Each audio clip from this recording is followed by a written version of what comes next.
ভারতের গণমাধ্যমে বাংলাদেশ নিয়ে নেতিবাচক খবরগুলো মিথ্যা ও ভিত্তিহীন। এসব ভুয়া নিউজ দুই দেশের সম্পর্ককে আরও তলানিতে নিয়ে যাচ্ছে, যা ভারতের জন্য ক্ষতিকর বলে মন্তব্য করেছেন দেশটির আন্তর্জাতিক সম্পর্ক বিশ্লেষক শ্রী রাধা দত্ত।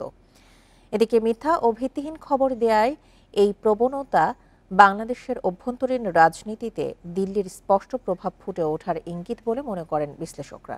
শেখ হাসিনা সরকারের পতনের পর থেকেই বাংলাদেশ নিয়ে ভারতের মনোভাব যুদ্ধংদেহী। তবে চিন্ময় কৃষ্ণ দাসের গ্রেপ্তারে তা চূড়ান্ত রূপ নেয়।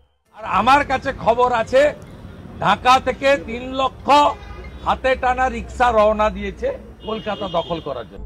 ভারতের গণমাধ্যমেও এই বাংলাদেশ বিরোধী মনোভাব স্পষ্ট। প্রতিবেদনের ভাষা, উপস্থাপনা এবং তথ্য যাচাই না করেই তা প্রকাশ নিয়মিত হয়ে ওঠে ভারতের এক শ্রেণীর গণমাধ্যমে। এদিকে জাতিসংঘ সাধারণ পরিষদের অধিবেশনের ফাঁকে সংবাদ মাধ্যম জেটিওকে দেওয়া এক সাক্ষাৎকারে অধ্যাপক মোহাম্মদ ইউনুস বলেন, ভুয়া খবর ছড়ানোয় ভারত যথেষ্ট সিদ্ধহস্ত। বাংলাদেশে হিন্দু বিদ্বেষী সহিংসতা নেই। এখন ভারতের অন্যতম বিশেষত্ব হল ভুয়া খবর। গেল 1 বছরের বেশি সময় ধরে বাংলাদেশ নিয়ে নেতিবাচক খবর ভিত্তিহীন, যা দুই দেশের সম্পর্ককে আরও তলানিতে নিয়ে যাচ্ছে, যা ভারতের জন্যই ক্ষতি বলে দাবি খোদ ভারতের আন্তর্জাতিক সম্পর্ক বিশ্লেষক ডক্টর শ্রী রাধা দত্তের। জঙ্গি দেশ হয়ে গেছে, এটা একেবারে মিথ্যে কথা।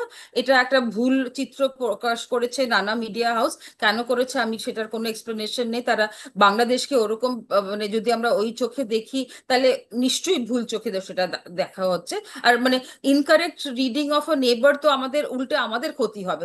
5 আগস্ট পরবর্তী ভারতীয় গণমাধ্যমের আচরণ বাংলাদেশের অভ্যন্তরীণ রাজনীতিতে ভারতের প্রভাব ফুটে ওঠার ইঙ্গিত বলে মন্তব্য বিশ্লেষকদের। বিভিন্ন সময়ে যাদের মোর ইন্টারেস্ট আছে বাংলাদেশের উপর, তারা এই বিষয়গুলো ইনফ্লুয়েন্স করে এবং এটাকে কোনোভাবেই পজিটিভলি দেখার কোনো সুযোগ নাই। কারণ রাজনীতিবিদদের হাতে ছেড়ে দিতে হবে। এটা যদি বহিঃশক্তি দ্বারা বা বাইরের কোনো রাষ্ট্র দ্বারা যদি নিয়ন্ত্রিত হয়, সেটা কোনোভাবেই কল্যাণকর হতে পারে না।